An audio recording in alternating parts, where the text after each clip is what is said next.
Namaste.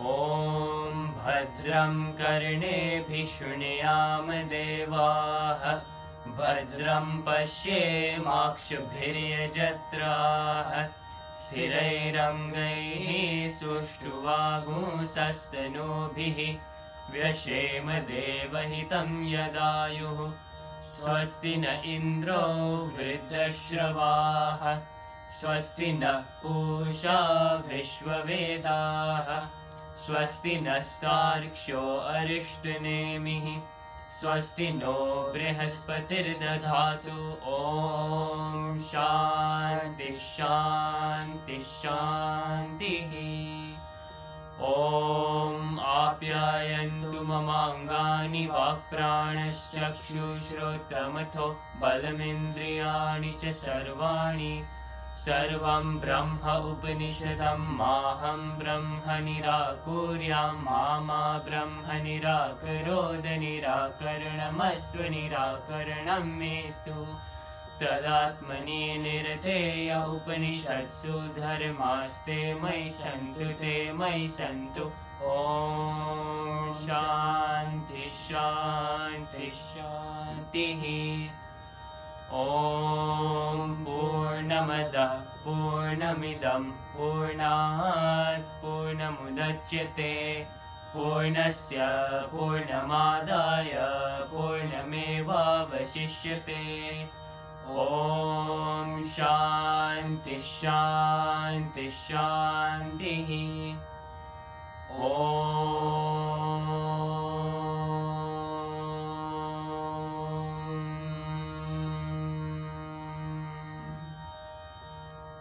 Namaste.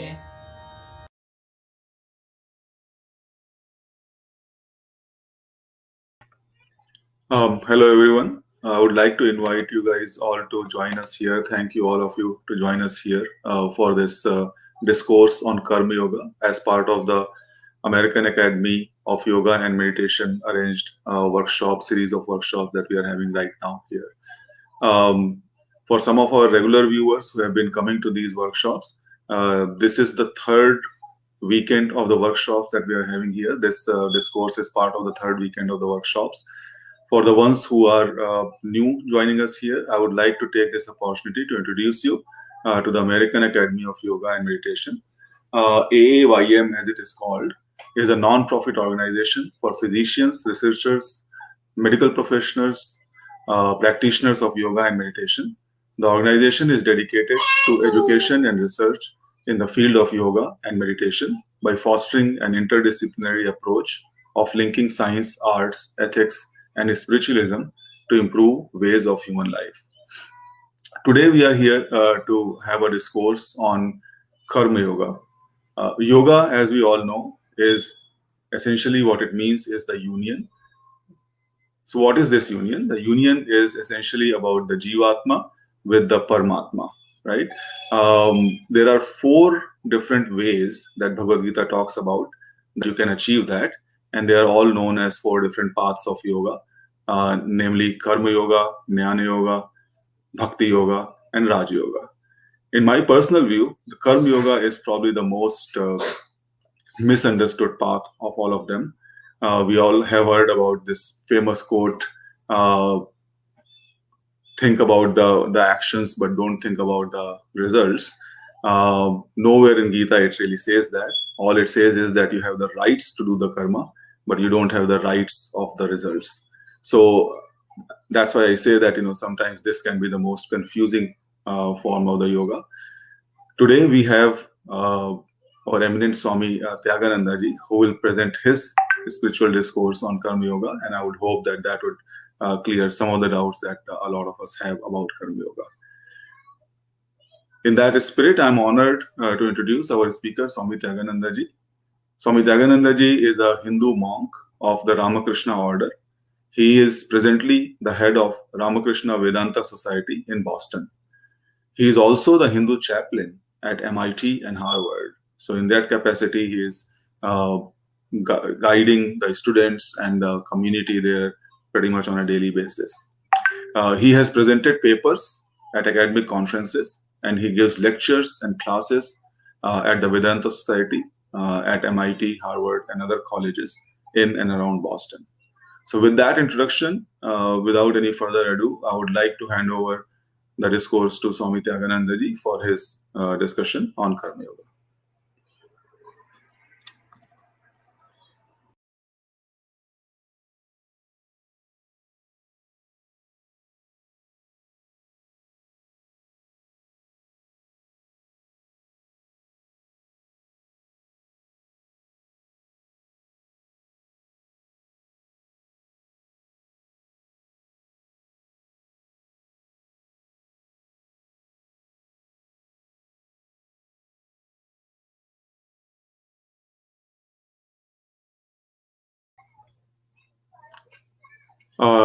I apologize. I think we are having a little bit of a technical difficulty here. Just give it 1 minute. Looks like Swamiji's voice is not really, it is not coming through. So just give us a minute.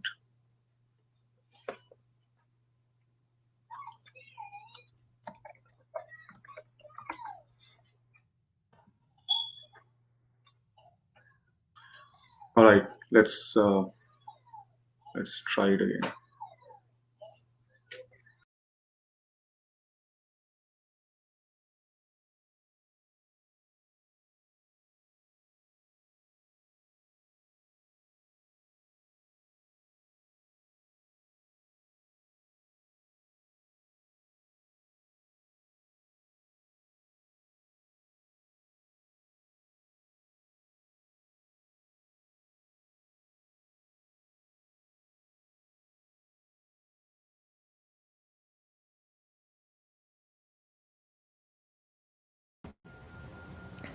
Namaste.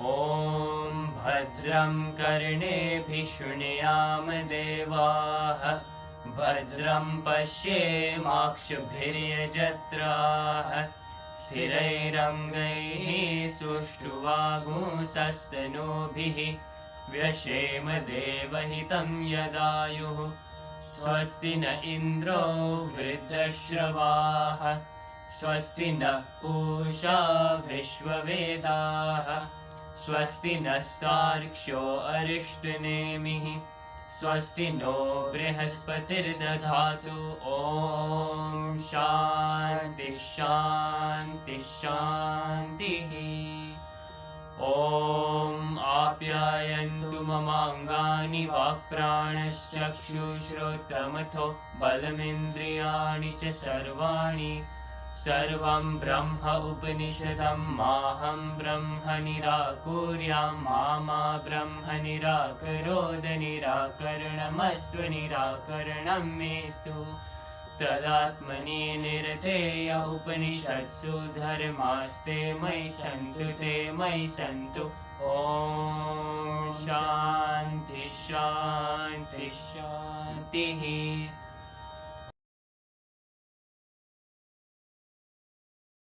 तमसो मा ज्योतिर्गमय मृत्योर्मा अमृतं गमय आविराविर्महेधि रुद्रयत्ते दक्षिणं मुखं तेन मां पाहि नित्यम्. I would like to share with you today a few thoughts on Karma Yoga. The word yoga in Sanskrit can be traced to two different roots, and therefore it has two distinct meanings.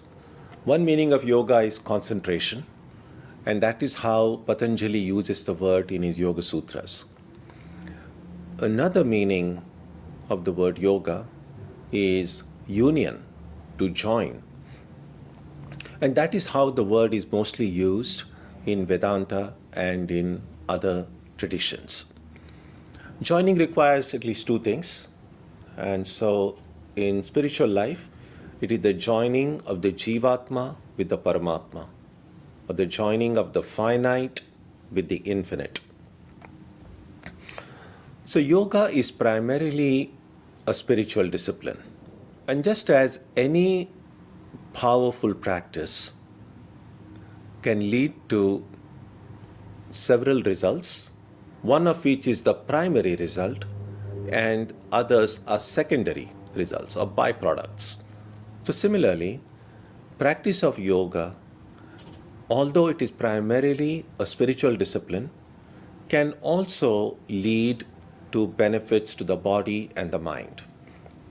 So there are physical benefits involved, and therefore, which of these benefits get prioritized depend on what is more important to us. Now, all of us are concerned with physical health, and so clearly the health benefits of yoga become of great relevance to many people. Many of us are filled with stress and anxiety and worry, and so the psychological benefits of yoga become relevant to many others as well. When we are told that the practice of yoga can improve my health, the practice of yoga can remove my stress, my anxiety, my worries, of course it becomes very attractive. But if our discussion of yoga is limited only to these physical or psychological benefits, then we may be missing out on something that is even more profound. Now, many of us are not even aware, or many of us don't have the time or the interest in probing deeper into the nature of the problem. Because our immediate problem for most people is the problem of health, physical health and mental health. What we do find that even people who are physically healthy and mentally healthy may not be completely fulfilled, may not be completely happy. There has to be something more than just physical and mental happiness.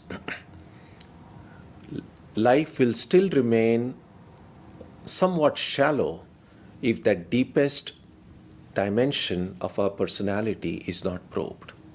And that is what yoga is primarily meant to do. So karma yoga is one of the many aspects of yoga. Karma yoga is one of the many ways yoga can be practiced in our life. And karma, of course, is action, activity.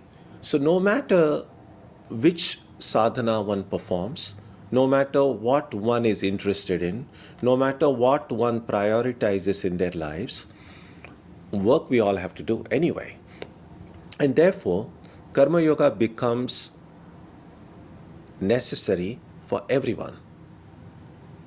It may not be the primary practice of everyone, but it has to have some place in our life. And the reason is pretty obvious. Generally, we find that the more the work that we do, the more tired we get. The more we get involved in any work, it leads to stress, anxiety, worry, tension. And therefore, people look forward to vacations. People look forward to a weekend because they say, oh, that time I don't have to work. And then we feel that is the time I can relax. The problem is, if one thinks that, oh, well, if work produces all this tension and worry, if I stop working, then all of this will go. Unfortunately, it doesn't. First of all, we cannot stop working. Well, even if we do not go out and work in a workplace, even at home, we are still doing some work. The art of doing work well, the art of doing work in a way when instead of increasing my worry and anxiety and tension, it will in fact decrease it. That is why sometimes work is described as a kind of key that we use to enter a home. Now, a key is something that does both. It locks and it unlocks. So you turn the key one way it'll lock the door. You turn the key the other way, it'll unlock the door. Now, work or karma is like that. You do the karma in one way, you get bound, you get tense, your problems increase, you get exhausted. But is there a way of doing karma differently when none of these things will happen? Instead of getting bound, we will in fact experience freedom. Instead of getting tired, we will instead get filled with greater energy, greater enthusiasm. Is that a way to do it? Yes, there is a way to do that. And that way is, rather than doing karma, we do karma yoga. Doing karma as yoga. Doing karma as a spiritual discipline. Sometimes when people just do work, just do a lot of work, and then you have heard sometimes people describe it like, oh, this person is very karma yogi. No, simply doing a lot of work, that's not karma yoga. Workaholics are not karma yogis. If anything, that's karma roga, that's a disease. There are people who just can't stop working. If there is no work, they just get bored to death. That's not karma yoga. But karma yoga means if I work in such a way that I not only feel rested, I not only feel energized, but that work will lead me to freedom. We often don't realize how binding work is. It's a terrible trap we are in. We do certain work, either that work succeeds or it doesn't succeed. If it succeeds, it leads to happiness. If it doesn't succeed, if it's a failure, we become sorry or miserable. So sukha and dukkha, all of our life, we go shuttling forth between sukha and dukkha, between joy and sorrow. Now, is that all to life? Doing work, some of it succeeding, not succeeding, alternately becoming joyful or miserable, and then in the process, eventually all of us are getting old. One day we get old and then we die. That's it. There has to be a different way. And that different way is doing the work as yoga. So what are the primary ways of doing that work differently? One way to do that is, as the Gita says, karyam ityeva yat karma, that doing good because it is good to do good, doing what is right because it is good to do what is right, with no other consideration. Swami Vivekananda called it work for work's sake. Now think about the motivations that you and I have. A lot of times we do work because, oh, if I do this work, it'll be appreciated. And I want that praise. I want that appreciation. I want that recognition. If I do that, then it's not yoga again. Because I'm bound by my expectations of acknowledgement, of praise or a reward. So doing work as yoga would mean I do what is right, I do what is good, just because it is good, just because it is right. No expectation. Don't even expect a thanks. Don't even expect any gratitude. That's one way to do karma yoga. A second way to do karma yoga is doing it out of love for God. Bhagavad Priti Purvaka Karma. Doing work out of love for God. So if I believe in God, if I know that whatever knowledge, skill, energy that I have, all of that has come through God's grace, then everything that I do is not really my work. I'm doing it because God gave me the tools necessary to do any work. And so I do work out of love for God. If I do that, the work will not bind me. So, two ways of practicing karma yoga. First, doing what is right and what is good just because it is right and it is good. for no other reasons, with no expectations. That is one way. The second way, doing work not to please this person or that person, but to please God. Not to expect any reward in this world, but whatever reward that will come through God's grace. Now, if I'm able to do all of my work in this way, then what I'm doing is Karma Yoga. There is that beautiful verse in the Bhagavad Gita, which most people who have studied the Gita are familiar with.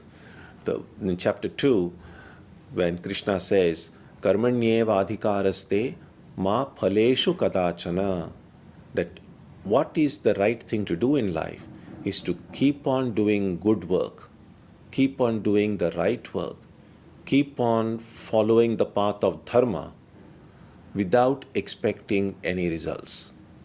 Now, sometimes we think that if I don't expect the results, I will not get anything. That's not true. Whether I expect it or not, whatever is due to me, whatever I'm supposed to get in life, it will come to me. I don't have to expect it, I don't have to run after it. On the other hand, if something is not going to come to me, it's not going to come. My expectation is not going to change the outcome. So Karma Yoga means continuing to do what is right and what is good. Writing to the Diwan of Junagadh, way back more than 100 years ago, Swami Vivekananda wrote in a letter. His name was Haridas Viharidas Desai. To him, Swamiji wrote, he said, 3 things are necessary to make every nation, every individual great. What are those 3 things? First thing, conviction in the powers of goodness. Second, absence of hatred and jealousy.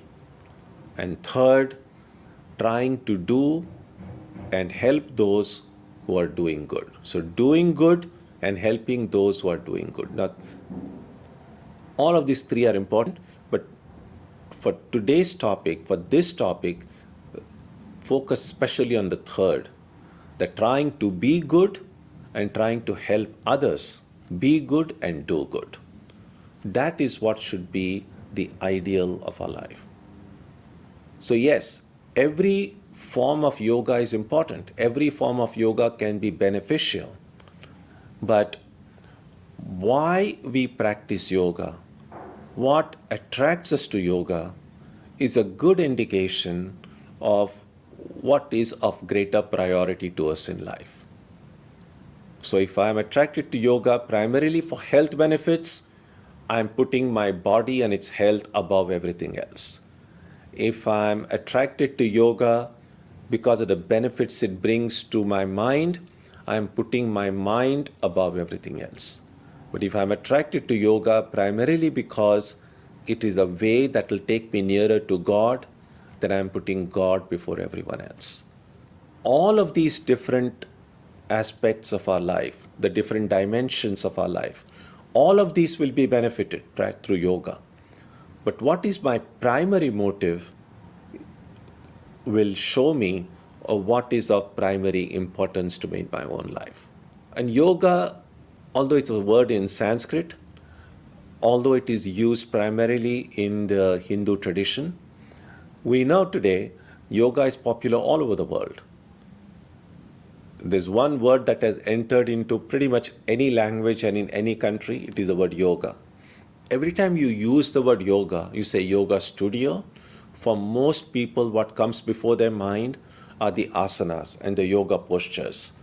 And a little bit of smattering of a little bit of meditation or a little bit of saying namaste and so on. That is somewhat unfortunate, I think, because the emphasis seems to have moved from the transcendent aspect of yoga, from yoga as primarily a divine discipline to a more secular focus of yoga. Yoga as a way of promoting physical health, yoga as a way of bringing about mental peace and calmness. Now these are, as I said, these are good things. These are greatly beneficial. But if that's the first thing that comes to mind when we think of yoga, we really have to ask ourselves, am I really getting everything that yoga can bring in my life? So yoga is something that can be done, but it also needs a lot of reflection in our minds, a lot of thinking.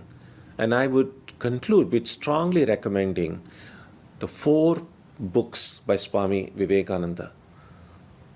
They're called Karma Yoga, Bhakti Yoga, Raja Yoga, and Jnana Yoga. Reading these books will show us what the inner meaning of yoga is and how through practicing in one or more or all of these, we all can become truly blessed. That doing this, we will definitely become stronger physically, mentally, morally, emotionally, and most importantly, it has the potential to make us spiritually free. So I conclude with a prayer that through the infinite grace of God, may everyone in the world be enlightened, may their hearts be filled with joy, purity, strength, compassion, and grace. Om Shanti Shanti Shanti. Peace, peace, peace be unto all.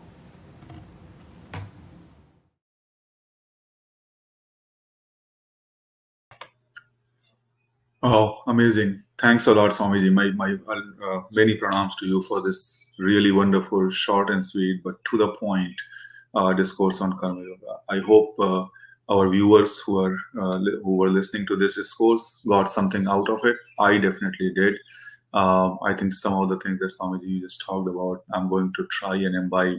I know it's very hard, but I'm going to definitely try and imbibe it into my daily actions. At this point, we would like to move towards closing of this session. Our next session is starting in just 1 minute. It's going to be on the Zoom platform, and it is going to be a workshop for yoga for fitness. So please do join us on that for that session on the Zoom link, which will be available on our website. And before I close, I would just like to be, very, very thankful for all the positive vibes and the support I've got from the 2 lovely ladies who have supported me in bringing this session to you, Anjali ji and Rupa ji. Without their effort and without the effort of countless others who have been working behind the scenes to make this conference successful, none of this would have happened. So thanks a lot for that.